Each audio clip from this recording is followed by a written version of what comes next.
Hello दोस्तों, कैसे हैं आप। आज है 8 अगस्त। 8 अगस्त के जितने भी इम्पोर्टेंट करंट अफेयर्स बनेंगे उसे हम इस वीडियो में डिस्कस करेंगे। दोस्तों, वीडियो को लाइक कीजिएगा और चैनल पर जो लोग नए जुड़े हैं चैनल को सब्सक्राइब कीजिएगा और कमेंट बॉक्स में कमेंट करके ज़रूर बताइएगा कि आपको ये वीडियो कैसा लगा। और दोस्तों, वीडियो के अंतिम में 6 क्वेश्चन दिए जाते हैं आपको, इनके आंसर आप कमेंट बॉक्स में कमेंट करके ज़रूर बताइएगा, क्योंकि जब आप एक बार कमेंट कर लिख देते हैं तो जो है वो क्वेश्चन आपको कभी भूलता नहीं है। ठीक, इसलिए आप अपने आप को याद कराने के लिए ये कमेंट में आंसर को लिख दिए कीजिए। ठीक, चलिए शुरू करते हैं आज का पहला प्रश्न। पहला प्रश्न है कि टोक्यो ओलंपिक 2020 में भारत के लिए दूसरा रजत पदक जीतने वाले रवि दहिया किस राज्य से हैं। टोक्यो ओलंपिक 2020 में भारत के लिए दूसरा रजत पदक जीतने वाले रवि दहिया किस राज्य से हैं।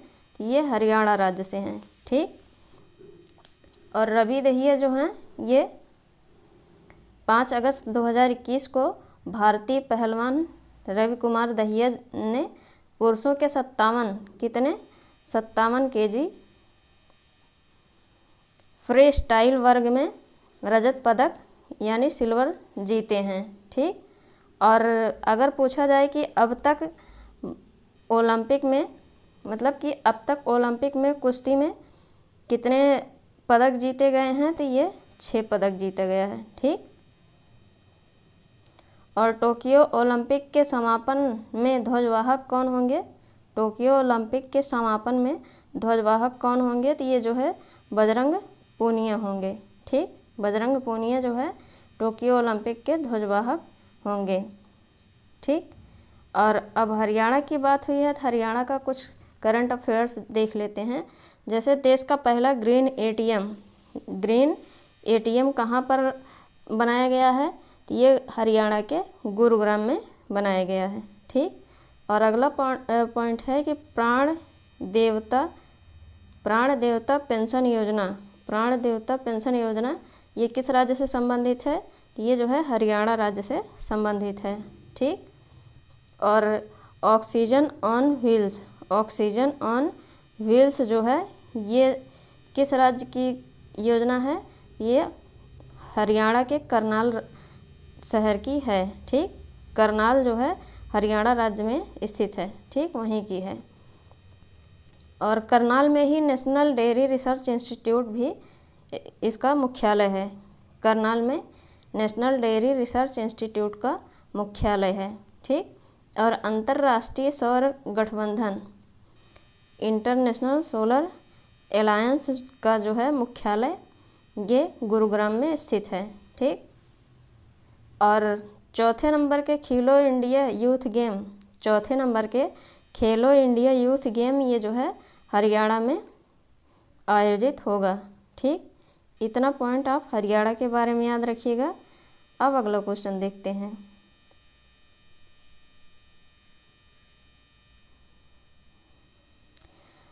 अगला क्वेश्चन है कि किस राज्य या केंद्र शासित प्रदेश ने पानी माह शुरू किया है।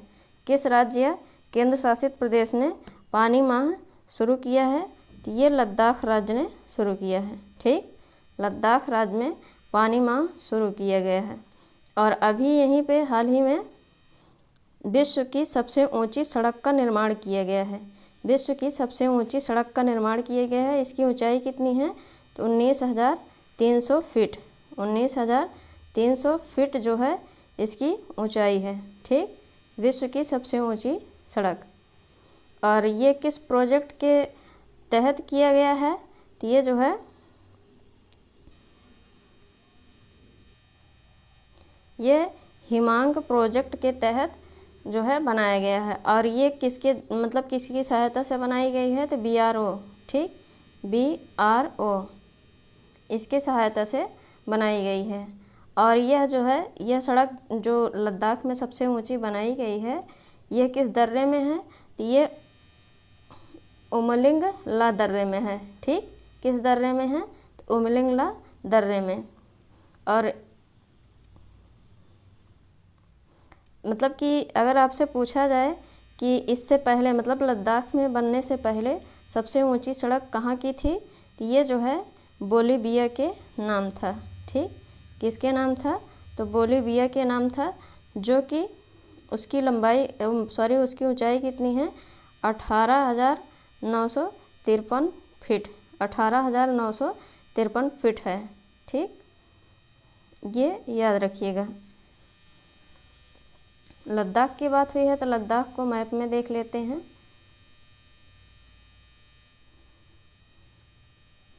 ये है लद्दाख। ठीक, ये जो है जम्मू कश्मीर और हिमाचल के साथ सीमा बनाता है और पाकिस्तान, अफ़गानिस्तान और चीन के साथ अंतर्राष्ट्रीय सीमा बनाता है लद्दाख। ठीक, अब लद्दाख की बेसिक डिटेल देख लेते हैं। लद्दाख, इसकी कैपिटल जो है लेह है। ठीक, और लद्दाख में जो है 2 ज़िले हैं, एक लेह है और एक कारगिल है। ठीक, एक लेह और एक कारगिल, लद्दाख में 2 ही ज़िले हैं। और लद्दाख के लेजिस्लेटिव गवर्नर जो हैं वो राधा कृष्ण माथुर हैं। और लद्दाख 2 राज्यों के साथ सीमा बनाता है। 2 राज्य कौन कौन से हैं? तो जम्मू कश्मीर और हिमाचल प्रदेश। और ये 3 देशों के साथ अंतर्राष्ट्रीय सीमा बनाता है। पहला है पाकिस्तान, अफ़गानिस्तान और चीन। पाकिस्तान और अफ़गानिस्तान चीन के साथ सीमा बनाता है अंतर्राष्ट्रीय। ठीक, और लद्दाख के जो चीफ जस्टिस हैं वो पंकज मित्तल हैं। ठीक, लद्दाख के चीफ जस्टिस पंकज मित्तल हैं। और लद्दाख की स्थापना कब हुई थी?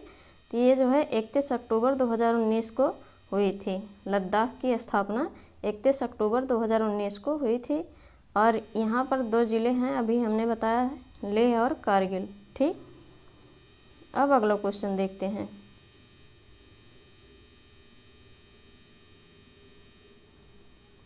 अगला क्वेश्चन है, किस राज्य के हस्तशिल्प और हथकरघा निगम ने फ्लिपकार्ट के साथ एक समझौता ज्ञापन पर हस्ताक्षर किए?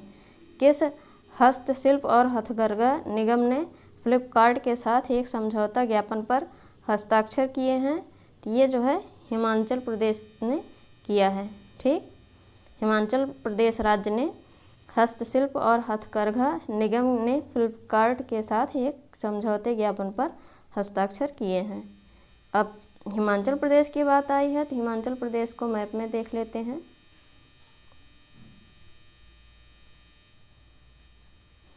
ये है हिमाचल प्रदेश। ठीक, लद्दाख, जम्मू कश्मीर, पंजाब, हरियाणा, उत्तर प्रदेश और उत्तराखंड के साथ सीमा बनाता है और चीन के साथ अंतर्राष्ट्रीय सीमा बनाता है हिमाचल प्रदेश। ठीक, अब हिमाचल प्रदेश की बेसिक डिटेल भी देख लेते हैं। हिमाचल प्रदेश, इसकी 2 कैपिटल है, एक शिमला जो कि समर कैपिटल है और एक धर्मशाला जो कि विंटर कैपिटल है। और हिमाचल प्रदेश के मुख्यमंत्री हैं जयराम ठाकुर और राज्यपाल हैं राजेंद्र विश्वनाथ आर्लेकर। हिमाचल प्रदेश में 12 ज़िले हैं, लोकसभा सीट 4 है, राज्यसभा सीट 3 है, विधानसभा सीट 68 है। और हिमाचल प्रदेश के चीफ जस्टिस हैं रवि विजय कुमार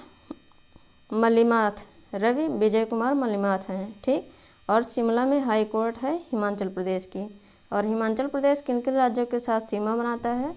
तो जम्मू कश्मीर, लद्दाख, उत्तराखंड, पंजाब, हरियाणा और उत्तर प्रदेश, ये 5 राज्य और एक केंद्र शासित प्रदेश जो है, ये 4 राज्य और 2 केंद्र शासित प्रदेश। ठीक, लद्दाख और जम्मू कश्मीर 2 केंद्र शासित प्रदेश और 4 राज्य के साथ सीमा बनाता है। और चीन के साथ अंतर्राष्ट्रीय सीमा बनाता है हिमाचल प्रदेश। ठीक, अब अगला क्वेश्चन देखते हैं।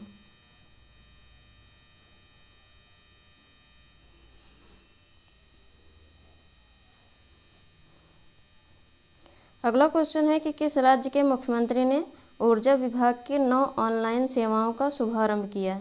किस राज्य के मुख्यमंत्री ने ऊर्जा विभाग की 9 ऑनलाइन सेवाओं का शुभारंभ किया है?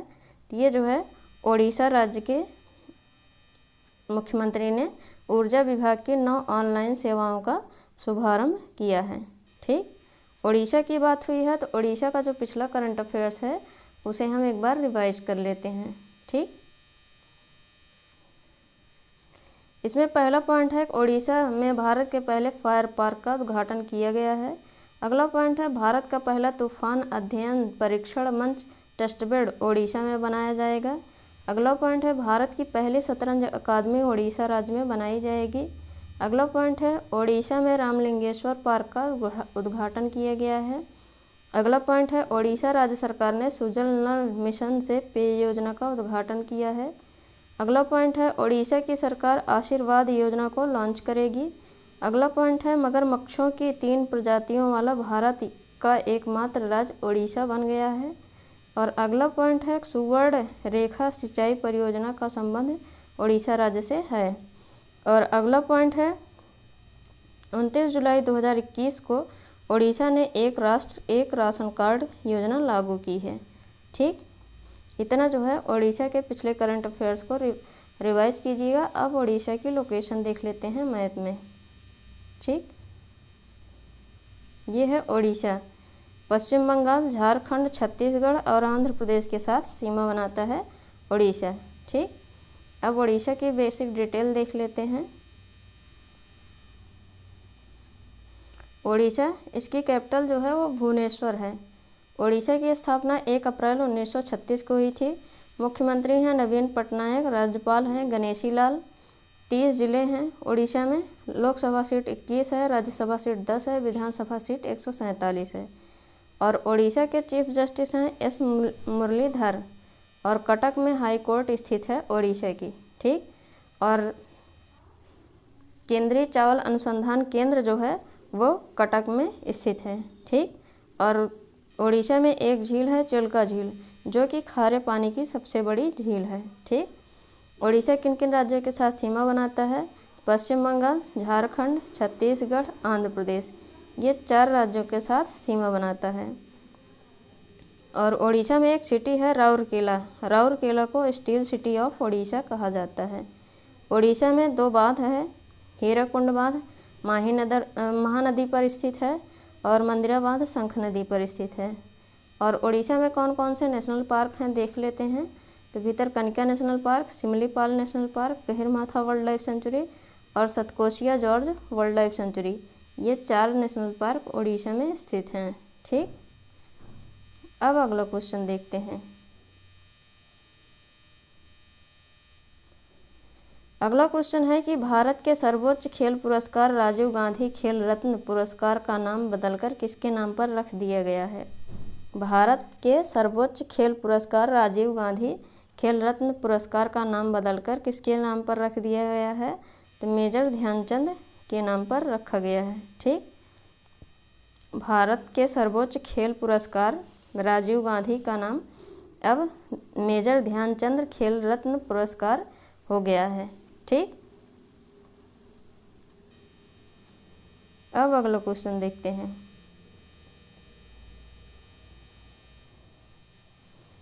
अगला क्वेश्चन है निम्नलिखित में से किसने कर्ज में डूबे पाकिस्तान को कोरोना वायरस के टीके खरीदने में मदद करने के लिए 500 मिलियन अमेरिकी डॉलर के ऋण को मंजूरी दी है?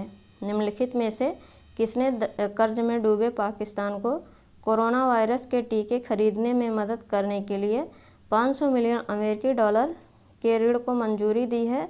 ये जो है एडीबी ने दिया है। ठीक, एशियन डेवलपमेंट बैंक ने ये मतलब कि पाकिस्तान को कोरोना के टीके खरीदने में मदद करने के लिए 500 मिलियन अमेरिकी डॉलर की सहायता की है। ठीक, अब एडीबी की बात आई है तो एडीबी को देख लेते हैं।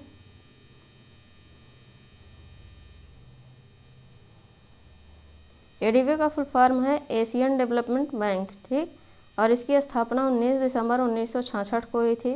मुख्यालय इसका जो है फिलीपींस के मनीला में मंडलियोंग में हुआ है। ठीक, और प्रेसिडेंट जो हैं मस्तकसुगु असाकावा हैं। और मेंबरशिप जो है इसमें 68 देश जो हैं सदस्य हैं। ठीक, और इसका पर्पस क्या है? Social and economics development. ठीक, अब अगला क्वेश्चन देखते हैं। अगला क्वेश्चन है कि अगस्त 2021 में पीएम दक्ष पोर्टल और मोबाइल एप्लीकेशन किसने लॉन्च किया?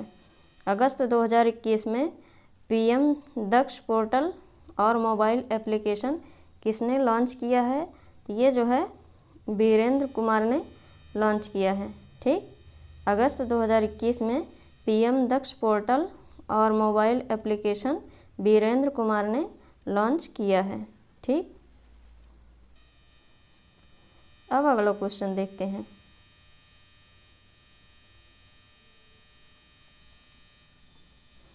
अगला क्वेश्चन है कि अगस्त 2021 में बॉबी ईटन का निधन हो गया। हाल ही में अगस्त 2021 में बॉबी ईटन का निधन हो गया। वह किस खेल से संबंधित थे? ठीक, अगस्त 2021 में बॉबी ईटन का निधन हो गया। वह किस खेल से संबंधित थे? ये जो है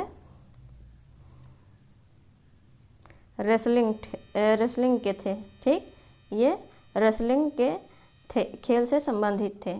ठीक, अब अगला क्वेश्चन देखते हैं।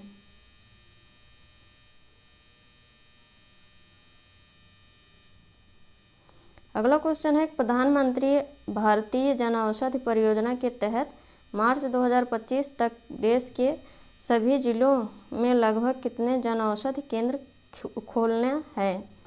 प्रधानमंत्री भारतीय जनऔषधि परियोजना के तहत मार्च 2025 तक देश में सभी जिलों में लगभग कितने जनऔषधि केंद्र खोलना है? तो ये जो है 10,500। ठीक, प्रधानमंत्री भारतीय जनऔषधि परियोजना के तहत मार्च 2025 तक देश भर में सभी जिलों में लगभग 10,500 जनऔषधि केंद्र खोलना है। ठीक, अब अगला क्वेश्चन देखते हैं।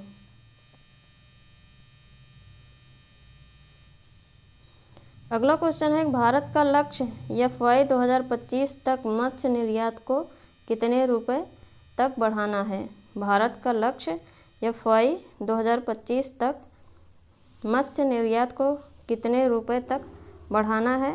ये जो है 1 ट्रिलियन तक बढ़ाना है। ठीक, भारत का लक्ष्य FY 2025 तक मत्स्य निर्यात को 1 ट्रिलियन रुपए बढ़ाने हैं।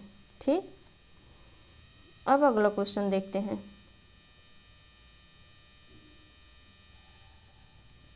अगला क्वेश्चन है कि हाल ही में किस देश के मंगदेछु जल विद्युत परियोजना को ब्रुनेल मेडल से सम्मानित किया गया है? हाल ही में किस देश के मंगदेछु जल विद्युत परियोजना को ब्रुनेल मेडल से सम्मानित किया गया है? ये जो है भूटान की जल विद्युत परियोजना है।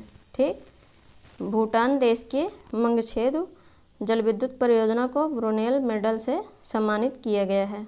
और हाल ही में भूटान के भारत सहायता प्राप्त मंगछेदु जल विद्युत परियोजना को लंदन स्थित सिविल इंजीनियर्स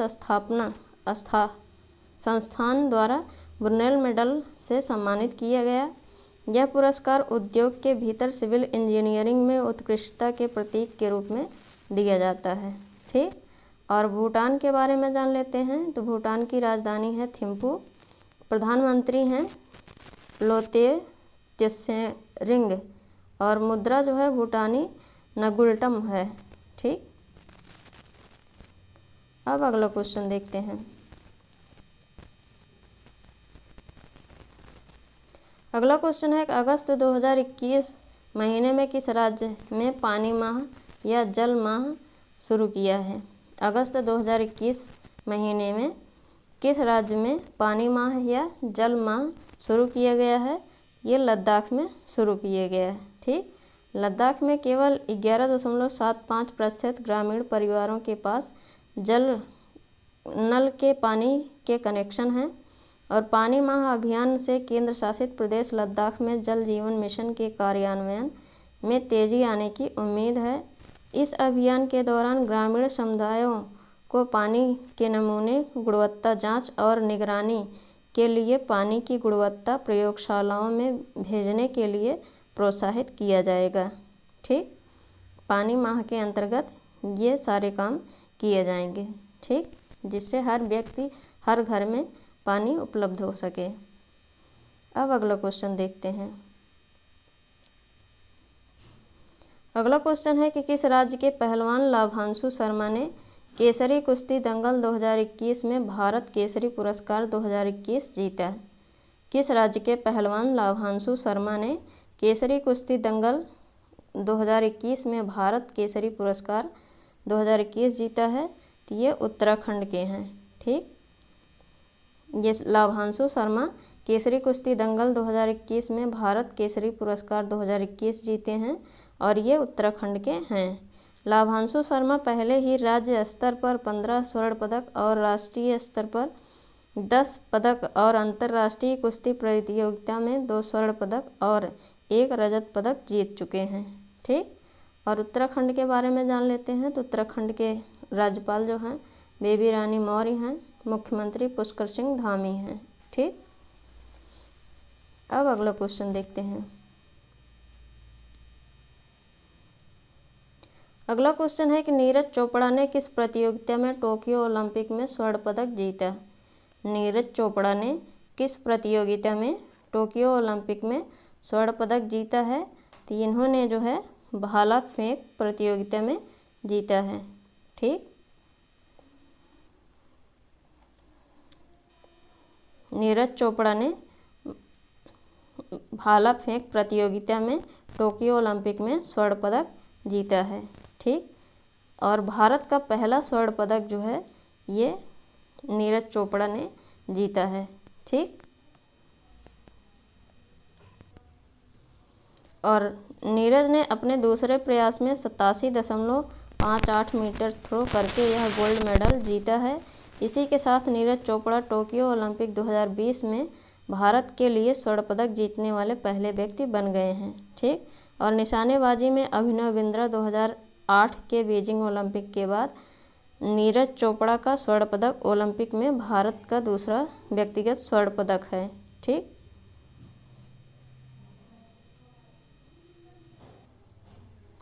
अब अगला क्वेश्चन देखते हैं।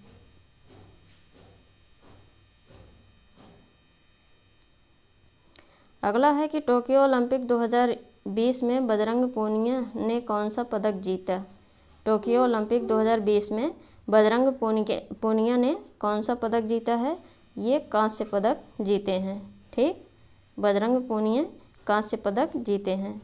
भारतीय पहलवान बजरंग पूनिया ने पुरुषों की फ्री स्टाइल 65 किलोग्राम वर्ग में कजाकिस्तान के दौलत नियाज बेकोन पर 8-0 से जीत के बाद यह ओलंपिक कुश्ती कांस्य पदक मैच जीता है। और केडी जाधव, सुशील कुमार, योगेश्वर दत्त, साक्षी मलिक और रवि कुमार दहिया के बाद पूनिया ओलंपिक पदक जीतने वाले छठे भारतीय पहलवान बन गए हैं।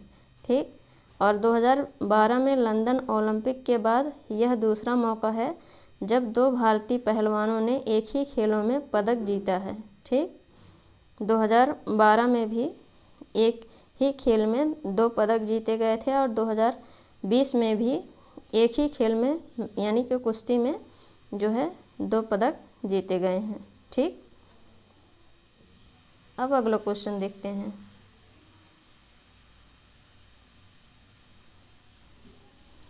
अगला क्वेश्चन है कि राष्ट्रीय हथकरघा दिवस कब मनाया जाता है? राष्ट्रीय हथकरघा दिवस कब मनाया जाता है?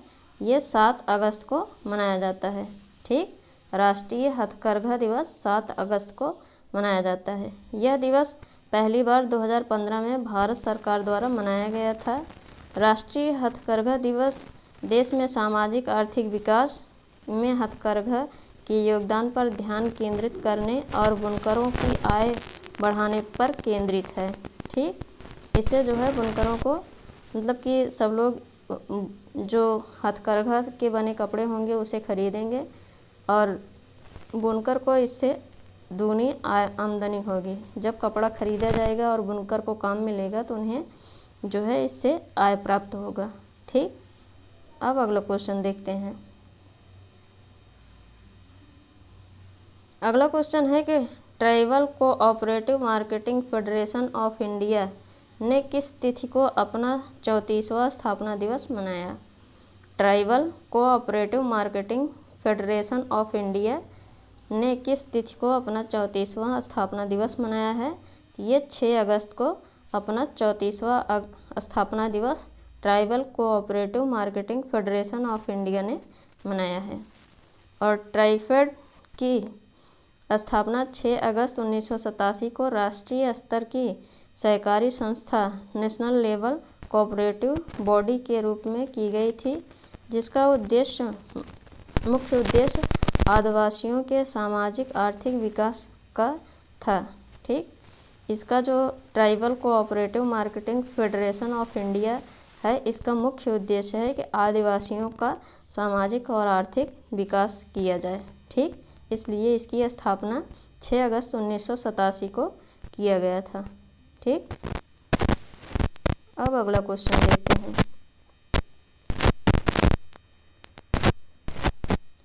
अगला क्वेश्चन है कि हाल ही में किसे भारत सरकार ने भारतीय प्राणी सर्वेक्षण के निदेशक के रूप में नियुक्त किया? हाल ही में किसे भारत सरकार ने भारतीय प्राणी सर्वेक्षण के निदेशक के रूप में नियुक्त किया है? ये जो है डॉक्टर धृति बनर्जी को नियुक्त किया गया है। किसे नियुक्त किया गया है? तो डॉक्टर धृति बनर्जी को। ठीक, और जुलाई 1916 में स्थापित ZSI का मुख्यालय कोलकाता में है और पर्यावरण, वन और जलवायु परिवर्तन मंत्रालय के तहत इसके 16 क्षेत्रीय केंद्र हैं। ठीक, इसके कितने क्षेत्रीय केंद्र हैं? तो इसके 16 क्षेत्रीय केंद्र हैं। ठीक,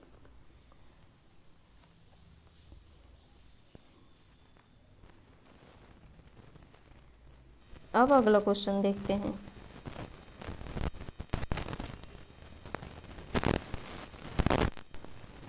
अगला क्वेश्चन है कि भारत का पहला हार्ट फेल्योर बायोबैंक किस राज्य में स्थापित किया गया? भारत का पहला हार्ट फेल्योर बायोबैंक किस राज्य में स्थापित किया गया है? ये केरल राज्य में स्थापित किया गया है। ठीक, भारत का पहला हार्ट फेल्योर बायोबैंक जो है केरल राज्य में स्थापित किया गया है। इस देश हार्ट फेल्योर बायोबैंक को केरल के Shri Chitra Tirunal institute for medical sciences and technology में national centre for advanced research and excellence in HF में स्थापित किया गया है।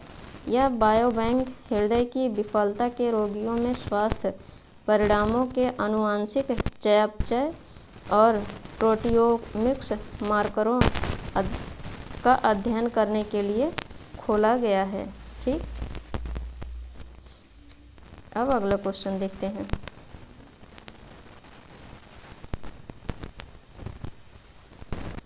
अगला क्वेश्चन है, भारत के पहले स्वदेशी विमानवाहक पोत INS विक्रांत को किस वर्ष तक भारतीय नौसेना में शामिल किया जाएगा? भारत के पहले स्वदेशी विमानवाहक पोत INS विक्रांत को किस वर्ष तक भारतीय नौसेना में शामिल किया जाएगा? ये जो है अगस्त 2022 तक। ठीक, अगस्त 2022 तक भारत के पहले स्वदेशी विमानवाहक पोत INS विक्रांत को जो है भारतीय नौसेना में शामिल किया जाएगा। ठीक, भारत का पहला स्वदेशी विमानवाहक पोत INS विक्रांत है और इसका निर्माण जो है वो कोचिन शिपयार्ड लिमिटेड केरल में हुआ है। ठीक, और INS विक्रांत को भारतीय नौसेना के नौसेना डिजाइन निदेशालय द्वारा डिजाइन किया गया था और कोचिन शिपयार्ड लिमिटेड में बनाया गया है। यह 262 मीटर लंबा है, 62 मीटर चौड़ा है और इसकी ऊंचाई 59 मीटर है और इसमें 14 डेस्क और 2300 कोच हैं। इसके अधिकतम गति लगभग 28 समुद्री मील है और इसका डिज़ाइन पूरी तरह से 3D में तैयार किया गया है। ठीक, और INS विक्रांत में 75% स्वदेशी सामग्री प्रयोग की गई है और इसे पूर्वी नौसेना कमान में शामिल किया जाएगा। और नौसेना की बात आई है तो नौसेना के बारे में और भी जान लेते हैं। तो इसका निर्माण कोचिन शिपयार्ड लिमिटेड केरल में हुआ है और गार्डन रिच शिपयार्ड ये कहाँ पर स्थित है? तो ये जो है कोलकाता में स्थित है। Garden rich shipyard limited Kolkata में स्थित है और मझगांव डॉक लिमिटेड जो है ये मुंबई में स्थित है। और अगर आपसे पूछा जाए कि ग्रैंड ओल्ड लेडी नाम से किस INS को जाना जाता है, ये जो है INS विराट को जाना जाता है। ठीक, और INS विराट जो है 1987 में इंग्लैंड से भारत आया था नौसेना में भाग लेने के लिए। ठीक, और INS राजपूत जो है इसे विशाखापत्तनम से डिकमीशन किया गया है। और यह जो है INS राजपूत जो है वह नेवी का पहला विध्वंसक पोत है। ठीक, INS नेवी का पहला विध्वंसक पोत है राजपूत। ठीक, INS राजपूत। इतना जो है आप याद रखिएगा। ये थे हमारे आज के इम्पोर्टेंट करंट अफेयर्स। इसे आप रिवाइज कीजिएगा और वीडियो को लाइक और शेयर कीजिएगा। अब हम कल के प्रश्न देख लेते हैं।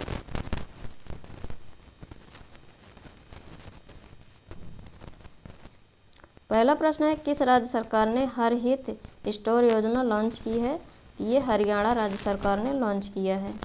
और दूसरा प्रश्न है, अगस्त 2021 में कौन 105 साल पुराने जूलॉजिकल सर्वे ऑफ इंडिया की निदेशक के रूप में नियुक्त होने वाली पहली महिला बन गई हैं?